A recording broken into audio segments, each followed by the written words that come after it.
I want the most out of this. One is to raise awareness, and two, to hopefully encourage institutions such as BYU and others to start really putting in those efforts and the funds to educate the general student body. NANI? Dynamite! Dynamite! Clap it. Yeah. Yeah. Yeah. What's up, everybody? My name's Heero. This is the Identity Booth. It goes without saying, you know, fall season's coming up. All my favorite sports go down in the fall. Wrestling, volleyball, football, the list goes on.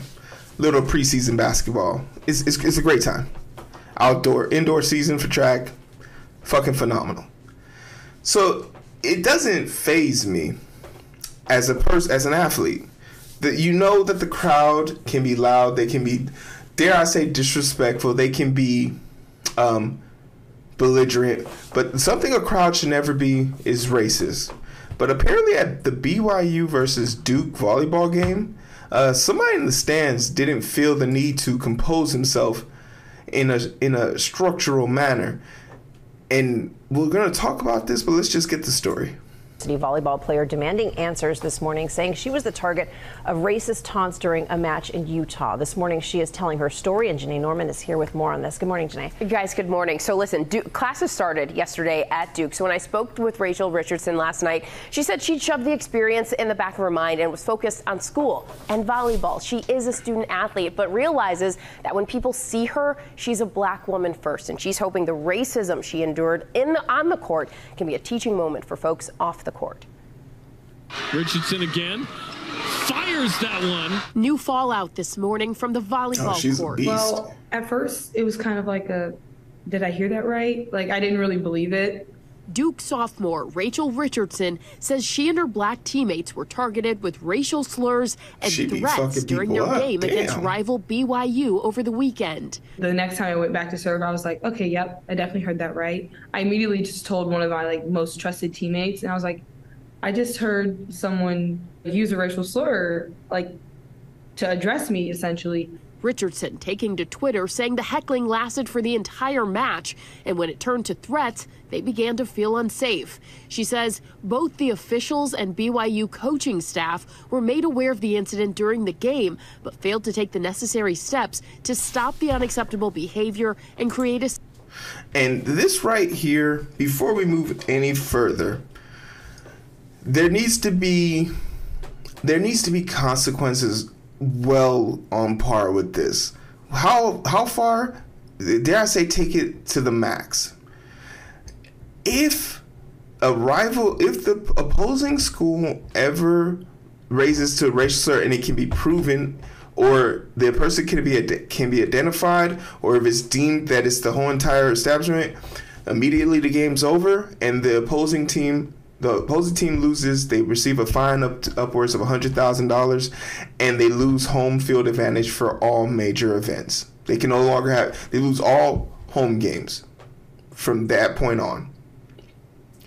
Wow, that's a lot. Shut the fuck up. It's 2022. Nobody got time for this bullshit. It's bad enough that the student athletes that are getting paid now play football. Athletes like her probably aren't getting paid, even though she's a D1 athlete at a major university, and she has to put up with this nonsense.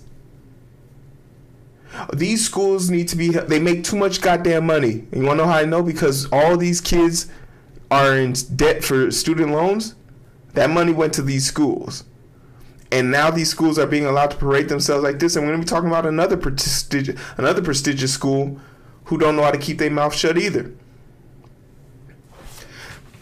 But maybe we jumped the gun too soon here, right? Maybe we jumped the gun too soon here, because the punishment, fitting punishment, was for the match. And this is a drop ball on the Duke coaching staff. This is a drop ball on the BYU coaching staff. More importantly, the Duke staff. Behoove it to the players to have the nuance or the mindset to do this.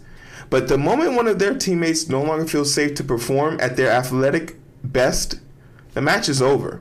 All the players should have walked off, and they should have been awarded the victory. Racism doesn't get. We don't negotiate with terrorists, and we don't negotiate with racists either. We'll slap one of you hoes.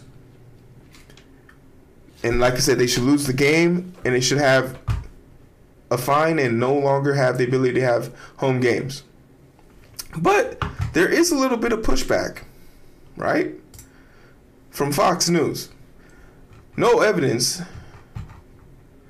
of banned BYU fan using racist slur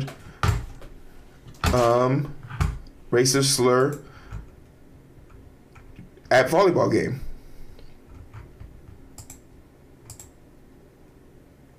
They're gonna play an ad, I bet.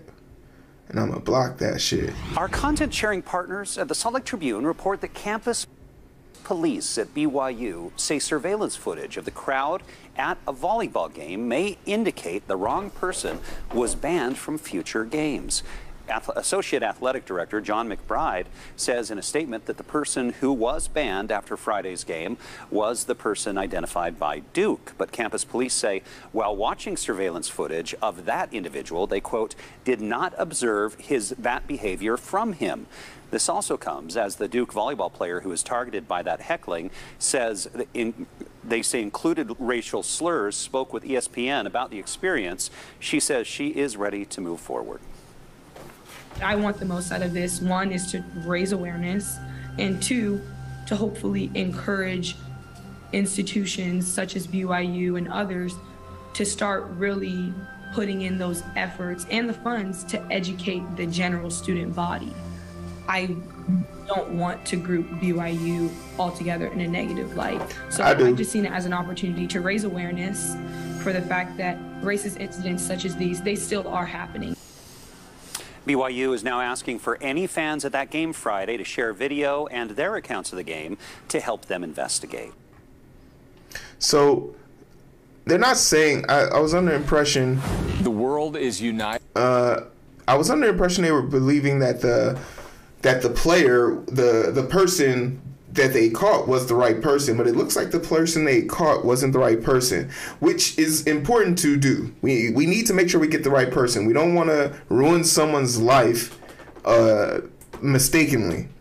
And good on the campus police for doing their due diligence to try and find this person, but you know, it goes without saying, this can't be accepted. And I'm interested to see the results and the fallout of this.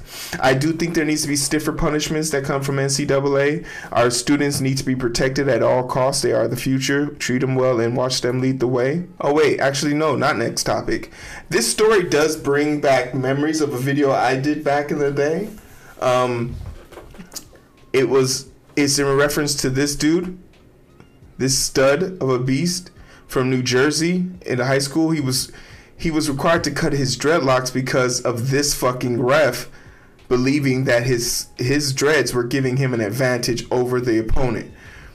And in that situation, instead of the coach to pull him off the mat and say, no, we're not cutting his hair, fuck that, fuck this match, they cut his hair. And there was this point in the video where the person cutting his hair seemed confused at what to do. Like, I don't know how to cut his hair. It was so awkward. It's so weird. This dude was banned. I hope he sued the school. But it just brought me back to this. This was in 2018.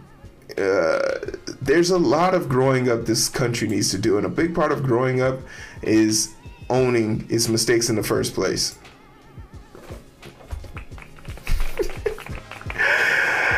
Sexual chocolate. Next topic.